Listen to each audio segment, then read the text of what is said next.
Shalom, selamat malam Bapak dan Ibu yang diberkati oleh Tuhan Yesus. Kita berjumpa kembali dalam ibadah keluarga pada akhir bulan saat ini, dan kita akan membaca dan merenungkan kebenaran firman Tuhan. Maka marilah kita berdoa memohon bimbingan Roh Kudus. Bapak Sorgawi, kami akan membaca dan merenungkan kebenaran firman Tuhan. Bimbinglah kami ya Roh Kudus sehingga kami dapat memahami akan kebenaran firman Tuhan dan melakukannya dalam kehidupan hari kesehari.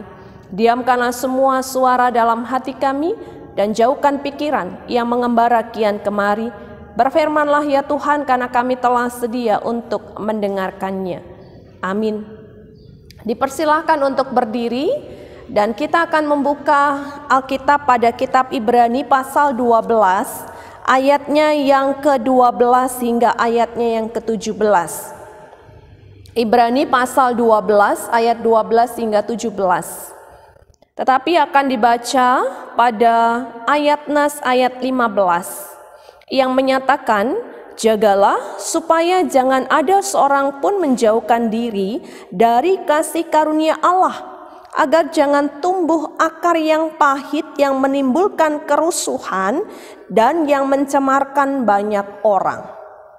Demikianlah pembacaan Alkitab. Yang berbahagia ialah mereka yang mendengar dan melakukannya. Terpujilah Kristus, haleluya.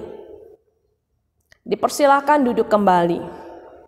Bapak dan Ibu bersama dengan keluarga yang diberkati oleh Tuhan Yesus Kristus, tema renungan kita pada saat ini adalah jangan sampai gagal. Apa kira-kira yang dimaksud dengan tema ini? Saya coba menafsirkannya adalah bahwa jangan sampai gagal kita memahami iman percaya kita di dalam dan melalui Yesus Kristus. Lalu hal yang kedua, ketika kita beriman kepada Yesus Kristus, artinya iman itu juga harus diwujudkan di dalam sebuah tindakan yang nyata. Lalu tindakan yang nyata yang seperti apa yang diperkenankan di hadapan Tuhan? Oleh karena itu, mari kita menyaksikannya melalui perikop bacaan kita pada malam hari ini. Tidak jelas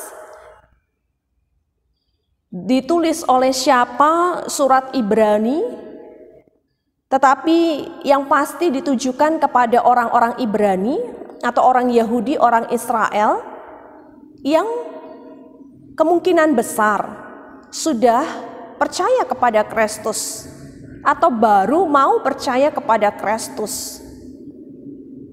Dan sempat ada pemahaman yang membingungkan dalam kehidupan beriman mereka.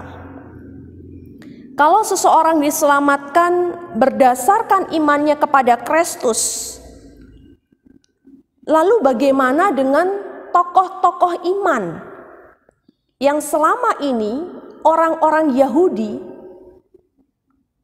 memahami kehidupan berimannya berdasarkan apa yang disaksikan oleh tokoh-tokoh iman itu?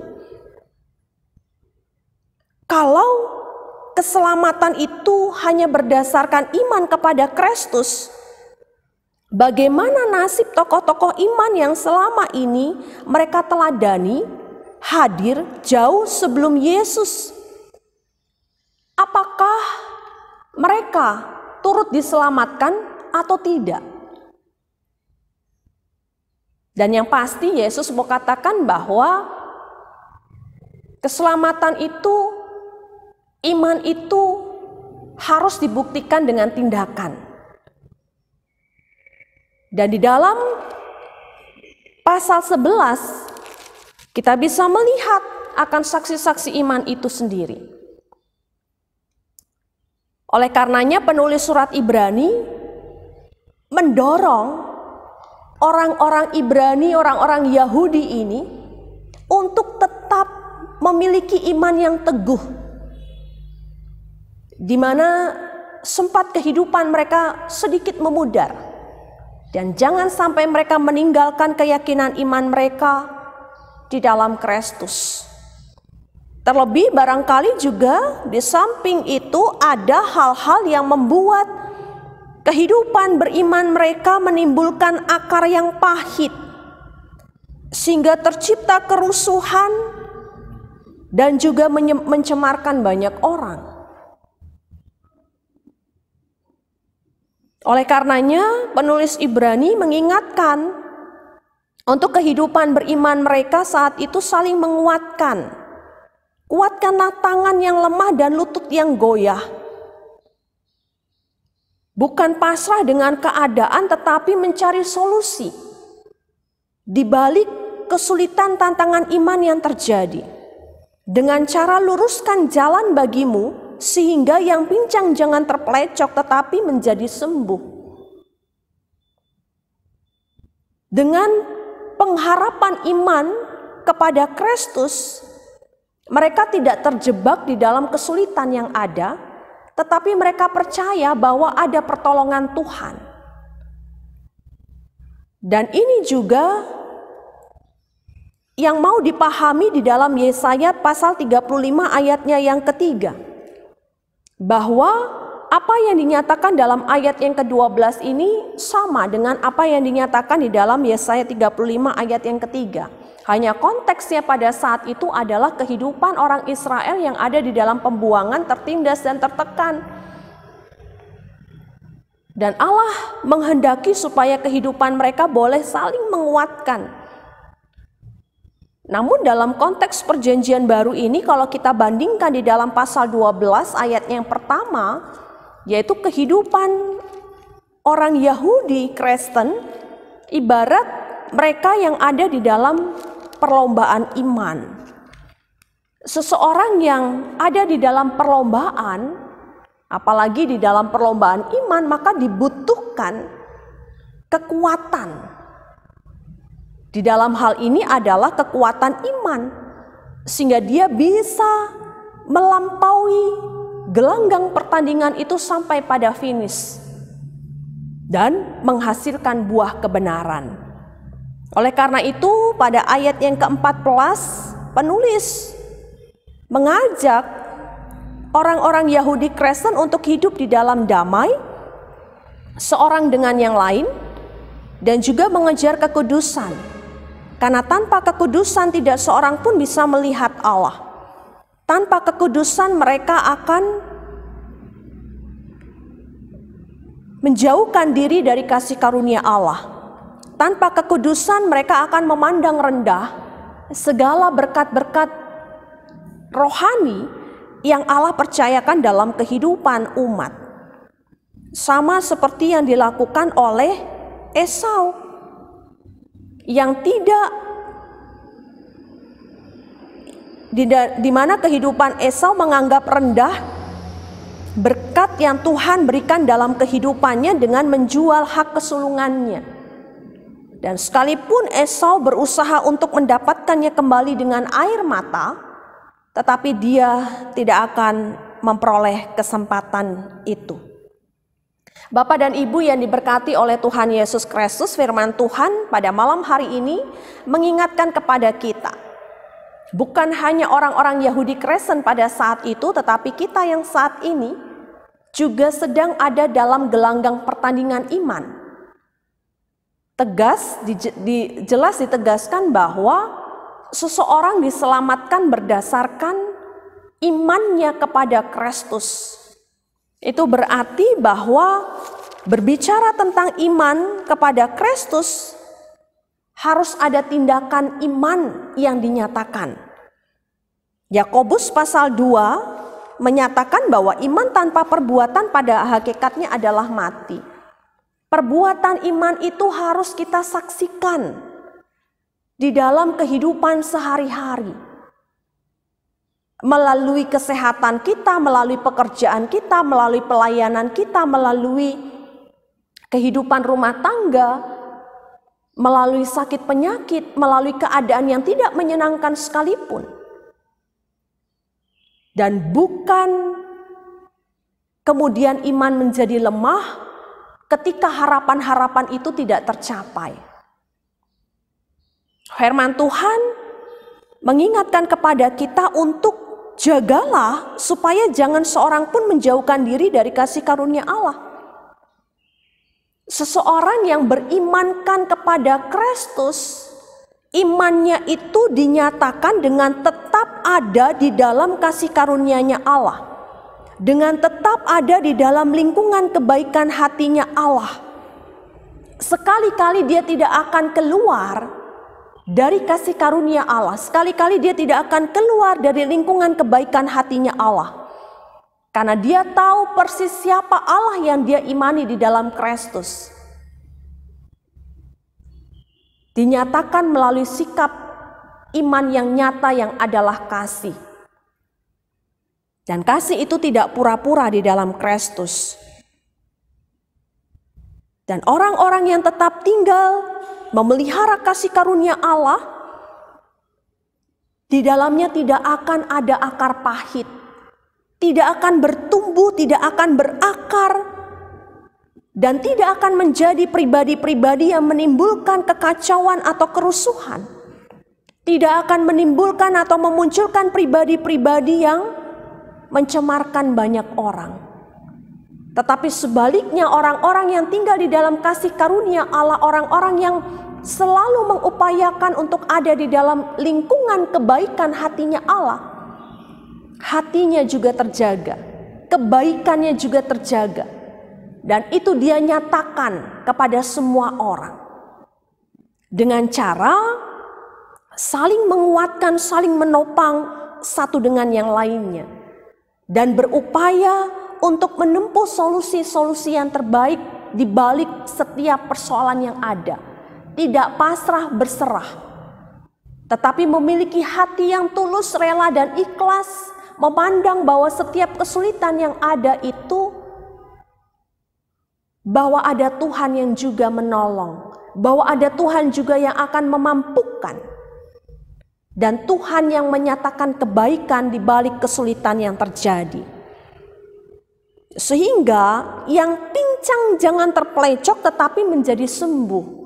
Kehidupan orang-orang yang berimankan kepada Kristus adalah kehidupan orang-orang yang selalu menciptakan kebaikan, menjadikan sesamanya, bukan dirinya saja menjadi sembuh, tetapi sesamanya juga ikut menjadi sembuh, menikmati kebaikan Allah. Sehingga hanya ada dua, Bapak dan Ibu yang diberkati oleh Tuhan, kehidupan beriman kita, yaitu berusaha untuk hidup damai dengan semua orang, kehidupan beriman yang horizontal, dan yang kedua adalah kejarlah kekudusan, vertikal seseorang dengan Tuhan. Kejarlah kekudusan, karena tanpa kekudusan tidak seseorang pun akan melihat Tuhan. Kejarlah kekudusan dengan tetap tinggal di dalam Tuhan, supaya kita bisa melihat segala kebaikan-kebaikan Allah, bisa menerima setiap berkat-berkat Allah, dan kebaikan serta berkat Allah itu bisa kita lanjutkan dalam kehidupan kita sehari-hari. Dan tidak seperti Esau yang menganggap remeh akan berkat kesulungan yang Tuhan berikan baginya. Orang-orang yang mengejar kekudusan adalah orang-orang yang tidak saja melihat Allah, tetapi menghargai keselamatan atau berkat atau pekerjaan, kesehatan, apapun yang Tuhan percayakan dan sediakan baginya. Dan bentuk menghargai semua berkat Tuhan itu dia lakukan untuk juga bisa menjadi berkat bagi banyak orang. Sehingga Tuhan tidak mengambil apa yang sudah Tuhan percayakan kepada kita. Sehingga kita tetap hidup di dalam kebaikan hati Allah dan bukan menuruti hawa nafsu. Dan orang-orang yang demikian, ketika dia akan mengejarnya kembali, dia tidak akan mendapatkannya. Ketika ada kesempatan sekalipun, dia tidak akan mendapatkannya. Karena dia menganggap rendah berkat-berkat rohani yang Allah telah nyatakan dalam kehidupannya. Oleh karena itu, Bapak dan Ibu yang diberkati oleh Tuhan Yesus Kristus, melalui iman percaya kita kepada Kristus, mari kita lanjutkan kehidupan hari ini, esok, dan selanjutnya dengan tetap teguh, dengan tetap dapat berkarya melalui segala kebaikan yang Allah nyatakan kepada kita, teruslah berada dalam gelanggang pertandingan iman dengan kehidupan rohani yang kuat, dengan tetap mengandalkan Tuhan, dan tunjukkan bukti, yaitu melalui buah-buah kebenaran yang bisa kita berikan kepada Tuhan maupun sesama kita, sehingga Tuhan yang dipermuliakan. Tuhan menolong kita. Amin. Mari kita berdoa. Bapa dalam kerajaan sorga, terima kasih untuk firman Tuhan pada saat ini. Kami bersyukur bahwa Tuhan sudah memberkati dan menyelamatkan kami melalui Yesus Kristus.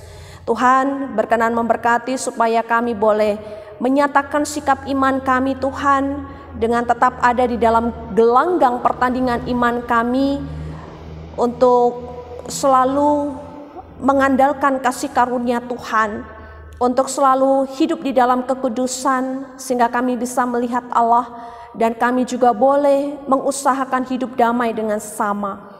Bapa dalam kerajaan sorga, topanglah akan kehidupan kami semua, supaya dengan iman percaya kami, maka kami boleh dimampukan untuk melawan segala sakit penyakit kami, untuk hidup di dalam lanjut usia kami, untuk hidup di dalam kesulitan-kesulitan dan tantangan iman, dan segala hal yang mungkin tidak sesuai dengan apa yang kami harapkan. Tapi kami percaya bersama dengan Kristus maka kami sanggup untuk menghadapinya, dan bersama dengan Kristus maka kami juga boleh hidup berdamai dengan semua kesulitan yang ada. Dan buah-buah kebenaran itu tetap kami nyatakan. Hormat kemuliaan hanya bagi nama Tuhan. Terima kasih untuk ibadah keluarga yang masih dapat kami lakukan sampai saat ini. Kiranya Tuhan memberkati sekalipun dalam rumah tangga kami. Jemaat-jemaat Tuhan dapat mentransfer nilai-nilai iman mereka kepada anak-anak maupun keturunan. Sehingga kami tetap kuat, iman kami tetap kokoh, dan kami tetap hidup di dalam Kristus. Sempurnakanlah pelayanan kami hingga sampai saat ini, diberkati kehidupan berbangsa dan bernegara kami, bahkan Indonesia, kota Kendari dan sekitarnya, diberkati pergumulan kami akan COVID-19. Tuhan tolong, dalam iman percaya kami mohon, kiranya COVID-19 ini boleh segera berlalu, dan kami boleh tetap menikmati kehidupan, dan juga keselamatan yang datangnya daripada Tuhan. Terima kasih Bapa dalam kerajaan sorga, ampunkanlah semua salah dan dosa kami. Ini doa kami, ini pengharapan dan syukur kami. Dalam pengasihan-Mu kami mohon, dengarkanlah doa kami. Peliharalah kami dalam kasih Kristus Tuhan dan Juru Selamat kami yang hidup, yang mengajar kami berdoa. Bapa kami di sorga, dikuduskanlah nama-Mu, datanglah kerajaan-Mu, jadilah kehendak-Mu di bumi seperti di sorga. Berikanlah kami pada hari ini makanan kami yang secukupnya, dan ampunilah kami akan kesalahan kami, seperti kami juga mengampuni orang yang bersalah kepada kami. Dan janganlah membawa kami ke dalam pencobaan, tetapi lepaskanlah kami daripada yang jahat. Karena Engkaulah yang empunya kerajaan dan kuasa dan kemuliaan sampai selama-lamanya. Amin.